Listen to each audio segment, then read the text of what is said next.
Okay, we're now in the final book of the Torah, the book of Deuteronomy, and you'll notice our color scheme has changed for the last time to the color purple. Now, Deuteronomy means review of the law. As you recall, in the book of Numbers, in the 6th Parsha, we had that episode where this rock stopped giving forth water miraculously. The nation gets thirsty. They go to Moses. God tells Moses to speak to the rock. The nation ends up taunting Moses. He ends up hitting the rock.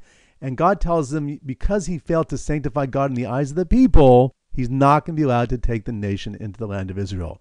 And therefore, Deuteronomy is the last 36 days of Moses' life as he addresses the nation.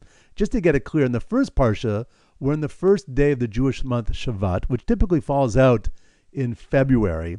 And the book concludes on the 7th of Adar, on Moses' birthday, when he turns 120. Tradition says that when someone passes away on the day that they were born, it's a sign that they were righteous, and that's what happens to Moses. So Moses lives to 120, and then the Torah concludes. So this is the last 36 days of his life.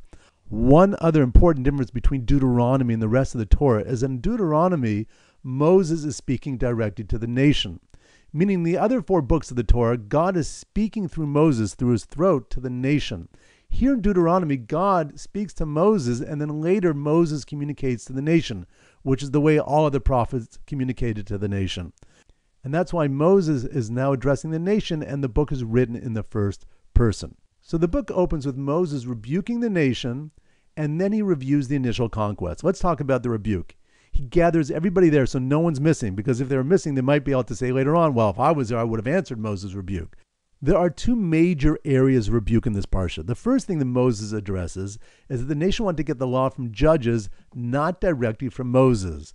This occurred in the book of Exodus in the 5th parsha, right before the giving of the Torah.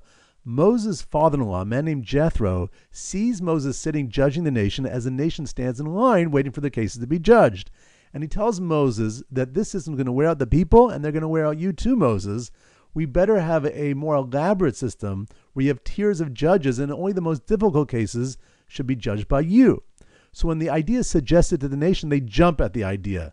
And Moses sees in this a desire for the nation to want to distance themselves from Moses, to not to get too close to the source. And therefore he rebukes him, because Torah, the more close you are to the source, the more you get the Torah in its purest form. The second major area of rebuke is that they want to send in the spies to check out the land, which led, as we know, to the terrible calamity of the 40-year decree in the desert. In a way, you can see a connection between these 2 issues, because being close to Moses means being close to a man of truth, and your weaknesses are exposed. And the same thing, going to the land of Israel means going to a land which will not tolerate immorality. That if they continue to sin, they will be expelled from its territory. So these are 2 intense relationships that the nation did not feel prepared for. And then Moses, back in Parsha number 1, continues with reviewing the initial conquest, that of Sichon, the king of the Amorites, and Og, the king of Bashan, and the giving of territories to the tribes of Reuben, Gad, and half the tribe of Manasseh. In Parsha number 2, Moses talks about God, the giving of the Torah, and the commandments. What I mean that he talks about God is here we have the Shema prayer. Hear, O Israel, the Lord is our God, the Lord is one. There's nothing else besides God. So of course God is all over the Torah, but we're talking about the nature of God, and therefore our relationship that we have to build to God.